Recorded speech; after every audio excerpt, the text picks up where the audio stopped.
Hello students, welcome back to my channel. आणि आजच्या व्हिडिओमध्ये आपण 11th स्टँडर्ड महाराष्ट्र बोर्डच्या फर्स्ट लेसनला सुरुवात करणार आहोत. बायोलॉजीचा फर्स्ट लेसन आहे, that is living world. Okay, so याआधीचे 10th स्टँडर्ड महाराष्ट्र बोर्डचे मी बायोलॉजीचे सगळे व्हिडिओज अपलोड केलेले आहेत. 8 लेसन्सपर्यंत व्हिडिओ अपलोड केलेले आहेत, तर तुम्ही ते सुद्धा पहा. Okay, so let's start our session. First lesson, living world. Basically living वर्ल्डला आपल्याला एका शब्दात मांडायचं असेल तर आपण काय म्हणणार, तर आपण त्याला अर्थ म्हणू शकतो. ओके, कारण अर्थच असा एक प्लॅनेट आहे ज्याच्यावरती लिव्हिंग ऑर्गॅनिझम्स प्रेझेंट आहेत. ओके, एक्सेप्ट अर्थ तुम्ही कुठल्याही प्लॅनेटवरती जा, तुम्हाला कुठेही लिव्हिंग ऑर्गॅनिझम्स दिसणार नाहीत. Why? Because there is no surrounding suitable for living organisms. Okay, कुठल्याही प्लॅनेटवरती, अर्थ सोडून कुठल्याही दुसऱ्या प्लॅनेटवरती असं वातावरण नाही आहे जिथे लिव्हिंग ऑर्गॅनिझम सर्वाईव्ह करू शकतात. ओके, सो आता आपण प्लॅनेट अर्थबद्दल थोडंसं बघूया. प्लॅनेट अर्थवरती 2 मेन कंपोनंट्स प्रेझेंट आहेत, बायोटिक आणि अबायोटिक. हे आपण आपल्या आधीच्या क्लासेसमध्ये शिकलेलो आहोत. अर्थ बेसिकली 2 मेन कंपोनंट्सपासून बनलेलं आहे, बायोटिक आणि abiotic. Biotic means living organisms and abiotic means non living organisms. Okay, so आता एक क्वेश्चन अराईज होतो की सायंटिस्टने लिव्हिंग आणि नॉन लिव्हिंग ऑर्गॅनिझम्समध्ये डिफरन्स कसा काय केला, काय वेगळ्या गोष्टी आहेत की ज्या ठरवतात की हे लिव्हिंग ऑर्गॅनिझम्स आहेत आणि हे नॉन लिव्हिंग ऑर्गॅनिझम्स आहेत. Okay, so what is the difference between biotic and abiotic. So आपण असं म्हणू शकतो की काही असे प्रिन्सिपल्स आहेत, काही अशा कॅरेक्टरिस्टिक्स आहेत लिव्हिंग ऑर्गॅनिझम्सकडे की ज्याच्यामुळे लिव्हिंग ऑर्गॅनिझम्स नॉन लिव्हिंगपासून वेगळे असतात. ओके, सो ते कॅरेक्टरिस्टिक्स कुठले आहेत आपण आपल्या आधीच्या क्लासमध्ये शिकलेलो आहोत. For example growth and development, त्यानंतर movement from one place to another, भरपूर साऱ्या सिस्टीम्स आहेत, आपल्या रेस्पिरेशनची प्रोसेस आहे. ओके, सो हे सगळ्या गोष्टी फक्त लिव्हिंग ऑर्गॅनिझम्समध्येच होत असतात. ओके, आणि म्हणून आपण बायोटिक आणि अबायोटिकला डिफर करू शकतो. नॉन लिव्हिंग ऑर्गॅनिझम्सकडे ग्रोथ आणि डेव्हलपमेंट होते का? नाही होत. त्यांची डाईंगची प्रोसेस आहे का? ते मरतात का? तर नाही मरत. ओके, सो असे काही युनिक कॅरेक्टरिस्टिक्स आहेत की ज्या फक्त लिव्हिंग ऑर्गॅनिझम्सकडेच प्रेझेंट आहेत आणि म्हणून लिव्हिंग ऑर्गॅनिझम्स नॉन लिव्हिंगपासून डिफर करतात, वेगळे असतात. ओके, सो आता तेच बेसिक प्रिन्सिपल्स आपण शिकणार आहोत. आपला फर्स्ट पॉईंट आहे आपल्या लेसनमधला, that is basic principles of life. So life म्हणजे काय, तर एखादा लिव्हिंग ऑर्गॅनिझम जन्माला येतो, बर्थ होते त्याची, आणि त्याची ग्रोथ आणि डेव्हलपमेंट होत असते, आणि एक सर्टन पिरियड आल्यानंतर त्याची ग्रोथ आणि डेव्हलपमेंट स्टॉप होते आणि तो मरून जातो. ओके, त्याची डेथ होते. So this is the period from birth to death. This period is called as life, or we can called it as life. Life म्हणजेच काय आपण म्हणू शकतो, एखाद्या लिव्हिंग ऑर्गॅनिझमचा बर्थपासूनचा डेथपर्यंतचा प्रवास. ओके, सो ह्या संपूर्ण प्रवासामध्ये काही कॅरेक्टरिस्टिक्स असतात लिव्हिंग ऑर्गॅनिझम्सकडे, ते आपण आता शिकणार आहोत. ओके, तुमच्या टेक्स्टबुकमध्ये वेगवेगळ्या कॅरेक्टरिस्टिक्स दिल्यात, त्या आपण एक एक करून बघणार आहोत. फर्स्ट ऑफ ऑल सगळ्यांनी टेक्स्टबुक ओपन करून बसा. टेक्स्टबुक पेज नंबर 1 ओपन करून बसा, कारण मी शिकवताना टेक्स्टबुक ओपन असेल तर तुम्हाला व्यवस्थित कळेल आणि तुम्ही हायलाईट करून घेऊ शकता main points. Okay, so first basic principal काय आहे लाईफचा? मेटॅबॉलिझम. ओके, हा वर्ड तुम्ही ऐकला असाल. मेटॅबॉलिझमला आपण मराठीमध्ये म्हणू शकतो पचन. ओके, सो बेसिकली कुठलाही लिव्हिंग ऑर्गॅनिझम जन्माला आल्यानंतर त्याला जगावंच लागतं. Okay, once the living being is born has to survive. एखादा लिव्हिंग ऑर्गॅनिझम जेव्हा जन्माला येतो त्यावेळी त्याला जगायलाच लागतं, आणि to survive he needs energy. आणि जगण्यासाठी त्याला कशाची गरज असते? एनर्जीची गरज असते. आणि म्हणून कुठलाही लिव्हिंग ऑर्गॅनिझम असू दे, अगदी मायक्रो ऑर्गॅनिझमपासून मोठे जे ॲनिमल्स असतात किंवा प्लांट्स असतात, प्रत्येक जणांना एनर्जीची गरज असते सर्वाईव्ह करण्यासाठी. ओके, आणि एनर्जी मिळते कुठून आपल्याला? तर जे फूड आपण खातो त्या फूडमधून आपल्याला एनर्जी मिळते. ओके, पण ती एनर्जी लगेच मिळते का? आपण फूड खातो आणि लगेच आपल्याला एनर्जी प्रोड्यूस होते का शरीरामध्ये? नाही, असं नाही आहे. तर काही प्रोसेस आहेत ज्याला आपण पचन म्हणतो, इंग्लिशमध्ये त्याला मेटाबॉलिझम म्हणतात.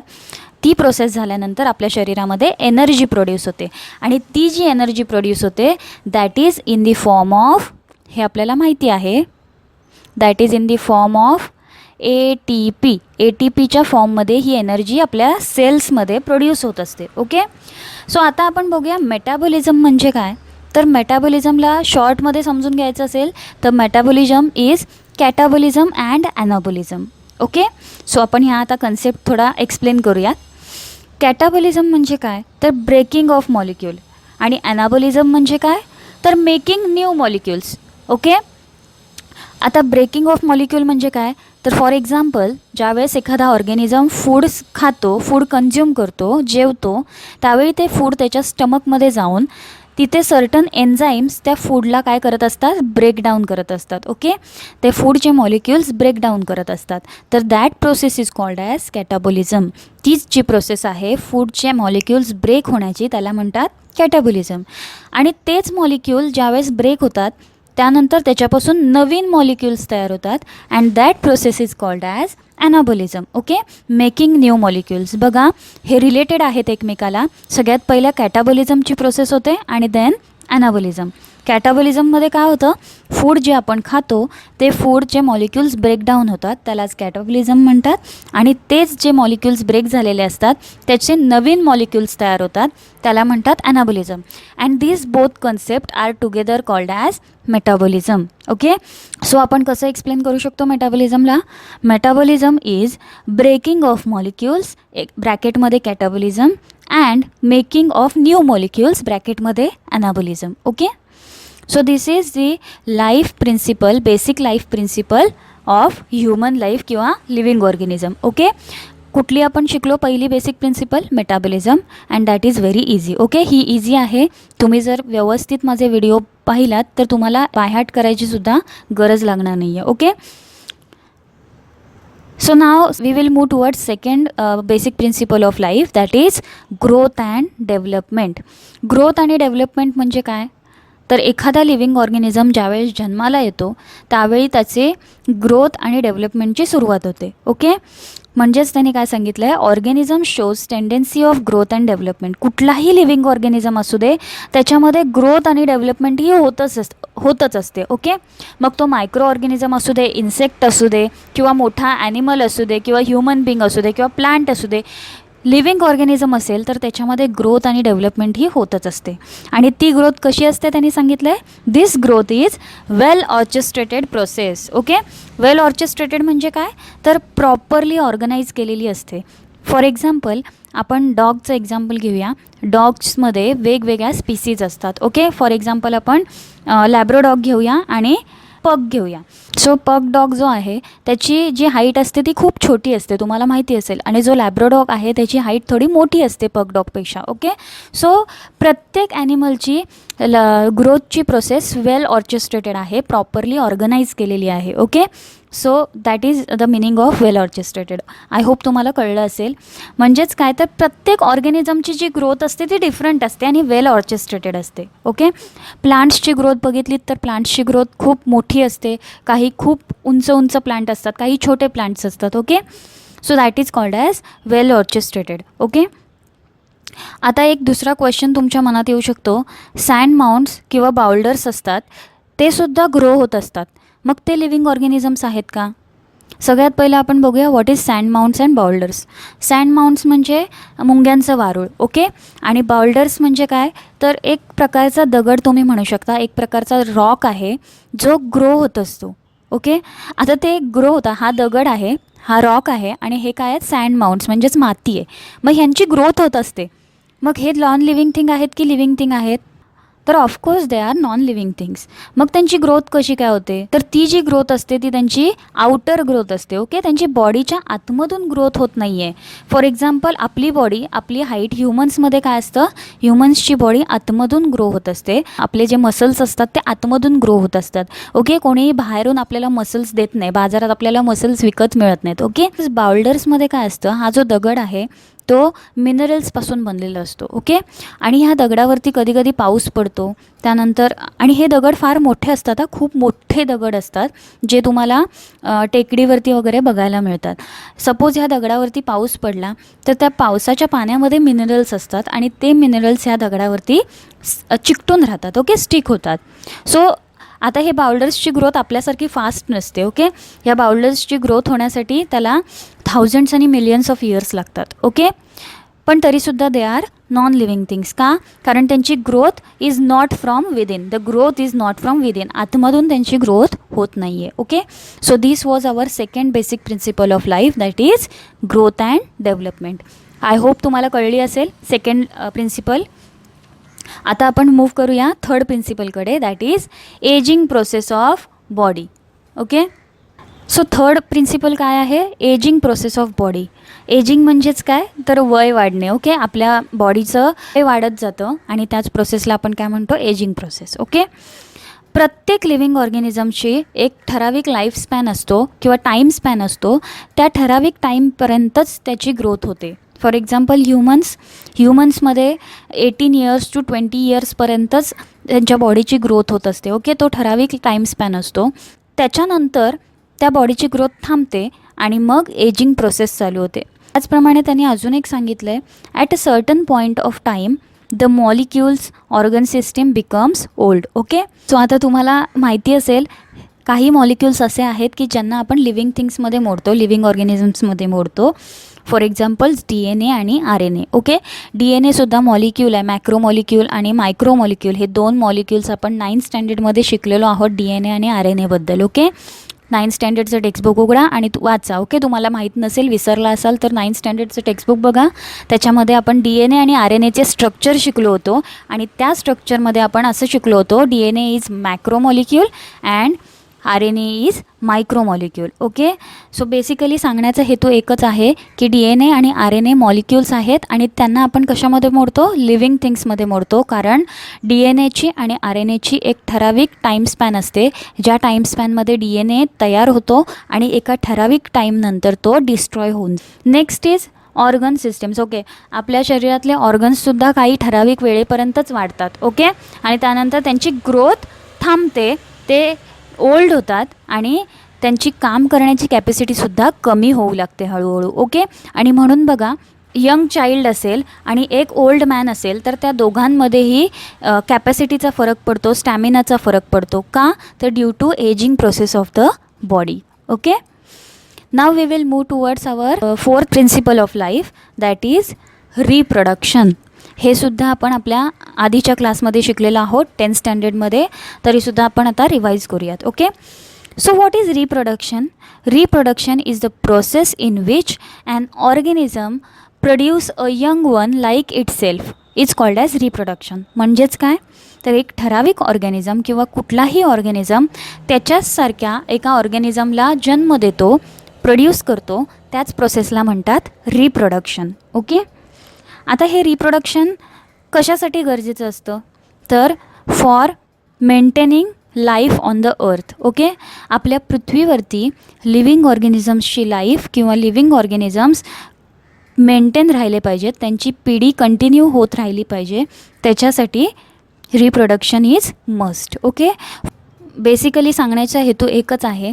सपोज एखादी स्पीसीज आपण घेऊया, कॅट्समध्ये जर का रिप्रोडक्शनची प्रोसेस थांबली तर कॅट एका सर्टन टाईम पिरियडनंतर कॅट्सची जी स्पेसीज आहे ती अर्थवरून नष्ट होऊन जाणार आहे. ओके, मग त्यांची स्पेसीज पुढे तशीच चालू राहण्यासाठी reproduction is must. Okay, so 10th स्टँडर्डमध्ये आपण रिप्रोडक्शनबद्दल शिकलो होतो, टाईप्ससुद्धा शिकलो होतो. So there are basically 2 types of reproduction, asexual reproduction and sexual reproduction. आता एसेक्शुअल रिप्रोडक्शन म्हणजे काय? तर याच्यामध्ये फक्त एकच गॅमेट प्रेझेंट असतो अँड सेक्शुअल रिप्रोडक्शनमध्ये 2 गॅमेट्स प्रेझेंट असतात, that is male gamete and female gamete. Okay, हे आपण आधीच्या क्लासेसमध्ये शिकलेलो आहोत. तुम्हाला आठवत नसेल तुम्ही माझे आधीचे व्हिडिओ बघू शकता 10th स्टँडर्डचे. ओके, बट त्यांनी अजून एक सांगितलं बघा, म्यूल स्टेराईल वर्कर बी म्हणजेच कोण? तर हनीबी, ज्या मधमाशा असतात त्यांच्यामध्ये सुद्धा टाईप्स असतात बघा. एक क्वीन हनीबी असते, काही वर्कर्स असतात. वर्कर्स बी ज्या असतात त्या काय करतात? वेगवेगळ्या फुलांमधून नेक्टर गोळा करतात, म्हणजेच फुलांमधला ज्यूस गोळा करतात आणि जाऊन हनी तयार करतात. आणि जी क्वीन बी असते ती काहीच काम नाही करत, ती फक्त ऑर्डर सोडत असते, हे तुम्हाला माहिती असेल. सो ज्या वर्कर बीज असतात त्या कधीही रिप्रोड्यूस करत नाहीत. Okay, mule sterile worker bees do not reproduce. But still are living beings, पण तरीसुद्धा त्या काय आहेत, लिव्हिंग बिंग्स आहेत की नाही. ज्या वर्कर बीज असतात त्या लिव्हिंग थिंग्स आहेत का, कारण त्यांच्यामध्ये ग्रोथ आणि डेव्हलपमेंट होते आहे, मेटाबॉलिझम पण होतं आहे किंवा एजिंग प्रोसेस पण होते, त्यांचं वयसुद्धा वाढतं आहे, पण त्यांच्यामध्ये रिप्रोडक्शन होत नाही आहे, त्या कधीच रिप्रोड्यूस करत नाहीत. मग त्या लिव्हिंग ऑर्गॅनिझम आहेत की नाही, तर आहेत का, कारण त्यांच्यामध्ये मेटाबॉलिझम होतं आहे, ग्रोथ होते, एजिंग प्रोसेस होते. Okay, so they are living things. So आता एक क्वेश्चन अराईज होतो की is reproduction inclusive characteristics of life. Inclusive म्हणजे काय, आवश्यक आपण म्हणू शकतो त्याला, की रिप्रोडक्शन लाईफचा इन्क्लुझिव्ह कॅरेक्टरिस्टिक आहे का. तर हे आता टोटली तुमच्यावरती डिपेंड आहे, प्रत्येकाचं वेगवेगळं मत असू शकतं. फॉर एक्झाम्पल आता इथे दोन्ही गोष्टींनी आपण विचार करू शकतो की रिप्रोडक्शन एखाद्या ऑर्गॅनिझममध्ये होत नसेल तर तो ऑर्गॅनिझम डाय होणार नाही आहे किंवा तो मरणार नाही आहे, तो सर्वाईव्ह करू शकतो. सर्वाईव्ह करण्यासाठी रिप्रोडक्शनची गरजच नाही आहे. पण अर्थवरती जर का आपल्याला लाईफ कंटिन्यू ठेवायची असेल तर रिप्रोडक्शन इज मस्ट. सो आता बघा, आता आपण किती बेसिक प्रिन्सिपल्स शिकलो, टोटल चार बेसिक प्रिन्सिपल्स शिकलो आहे. फर्स्ट इज मेटाबॉलिझम, म्हणजेच काय, तर जे फूड आपण खातो त्याचं मेटाबॉलिझम होतं, म्हणजेच कॅटाबॉलिझम अँड ॲनाबॉलिझम होतं, आणि आपल्या बॉडीमध्ये एनर्जी प्रोड्यूस होते. So this is first basic principle. Second is growth and development. Growth आणि डेव्हलपमेंट ही वेल ऑर्केस्ट्रेटेड असते लिव्हिंग ऑर्गॅनिझम्समध्ये. प्लस स्मॉल माउंट्स आणि बाउल्डर्सची ग्रोथ होते, but they are not living organisms. Okay, का, because the growth in sand mounts and boulders is not from within. Okay, that is only outer growth. Now third one is ageing process of body. बॉडीची ageing process म्हणजेच काय, तर प्रत्येक living ऑर्गॅनिझमचा एक time span असतो, त्या time स्पॅनपर्यंतच त्याची growth आणि डेव्हलपमेंट होते आणि त्यानंतर त्याची एजिंगची प्रोसेस चालू होते. Okay, last process is reproduction. Reproduction म्हणजे काय, तर जो एखादा ऑर्गॅनिझम त्याच्याचसारख्या नवीन ऑर्गॅनिझमला जन्म देतो त्या प्रोसेसला आपण रिप्रोडक्शन म्हणतो. Okay, now next basic principle of life is death. आता इथे मी तुम्हाला शॉर्टमध्ये समजण्यासाठी लिहिलेलं आहे, नो मेटाबॉलिझम नो लाईफ. म्हणजेच काय, एखाद्या लिव्हिंग ऑर्गॅनिझमच्या बॉडीमध्ये मेटाबॉलिझम होत नसेल तर तो सर्वाईव्ह करू शकत नाही. ओके, आणि याचाच अर्थ काय, तर एखाद्या लिव्हिंग ऑर्गॅनिझमच्या बॉडीमध्ये मेटाबॉलिझम करण्याची कॅपॅसिटी संपली की तो लिव्हिंग ऑर्गॅनिझम मरतो. ओके, सो त्याने काय म्हटलं बघा, as body loses its capacity to perform metabolism the organism dies. Okay, म्हणजेच काय, कुठलाही ऑर्गॅनिझमच्या बॉडीमध्ये मेटाबॉलिझमची कॅपॅसिटी संपली की तो ऑर्गॅनिझम मरतो. Okay, so this was very easy. त्यानंतर लास्ट आहे बेसिक प्रिन्सिपल तुमच्या टेक्स्टबुकमध्ये, that is any living being response to thermal, chemical और biological changes in surrounding. Okay, आता कुठलाही लिव्हिंग ऑर्गॅनिझम असू दे, micro organism, insect, animals, plants, humans, कोणीही असू दे, सराउंडिंगमध्ये जे थर्मल, केमिकल आणि बायोलॉजिकल चेंजेस होतात त्या चेंजेसना हा लिव्हिंग ऑर्गॅनिझम काय करतो, रिस्पॉन्ड करतो. ओके, आता थर्मल चेंजेस म्हणजे काय, आता थर्मल म्हणजे काय, तर टेम्परेचर आपण म्हणू शकतो किंवा हीट. ओके, एका ठराविक सराउंडिंगमध्ये जर का हीट जास्त असेल तर तिथले लिव्हिंग ऑर्गॅनिझम्स काय करतात, रिस्पॉन्ड करतात. कसे, तर सपोज ह्युमन बिंग्स असतील आणि त्या सराउंडिंगची हीट वाढली तर त्यांच्या बॉडीमधून स्वेट बाहेर येतो. Okay, so that is response to thermal changes.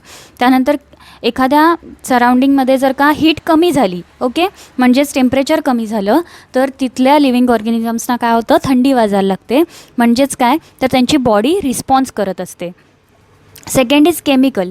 Chemical changes म्हणजे काय, तर सपोज आपण एखादं फूड खातो आहे तर आपल्या बॉडीच्या आतमध्ये, पोटामध्ये वेगवेगळ्या केमिकल रिॲक्शन्स घडत असतात. ओके, फॉर एक्झाम्पल आपण फूड खातो त्यानंतर ऑक्सिजन आतमध्ये घेतो थ्रू रेस्पिरेशन आणि ऑक्सिजन आता फूडमध्ये मिक्स होतं आणि नंतर ATP तयार होतं, म्हणजेच एनर्जी प्रोड्यूस होते. ओके, सो आपली बॉडी ह्या सगळ्या केमिकल चेंजेसनासुद्धा रिस्पॉन्ड करत असते. त्यानंतर बायोलॉजिकल चेंजेस म्हणजे काय, तर आपले फिजिकल चेंजेस म्हणू शकतो आपण. एखादा पर्सन इंडियामधून समजा अमेरिकेमध्ये गेला तर त्याच्या बॉडीच्या कलरमध्ये किंवा स्किन कलरमध्ये डिफरन्स पडतो. फॉर एक्झाम्पल एखादा इंडियन पर्सन आहे आणि तो अमेरिकेत गेला तर त्याच्या स्किन कलरमध्ये फरक पडतो. ओके, तर त्याला म्हणजेच काय, आउटर ॲपिरियन्सला तो ज्यावेळेस रिस्पॉन्ड करतो त्याला आपण बायोलॉजिकल चेंजेस म्हणतो. Okay, so this is unique property of living बिंग्स. ह्याला काय म्हटलं आहे, लिव्हिंग बिंग्सची युनिक प्रॉपर्टी. आता सपोज एक दगड आहे असं समजा आणि त्या दगडाच्या आजूबाजूला हीट वाढली तर त्या दगडावरती काही परिणाम होतो का किंवा तो रिस्पॉन्स करतो का? तर नाही. ओके, केमिकल त्याच्यावरती पडलं तर त्याला काही फरक पडणार आहे का? नाही. सो ही जी प्रॉपर्टी आहे थर्मल, केमिकल आणि बायोलॉजिकल चेंजेसना रिस्पॉन्ड करण्याची, ती फक्त कोणाकडे असते? लिव्हिंग ऑर्गॅनिझम्सकडे असते.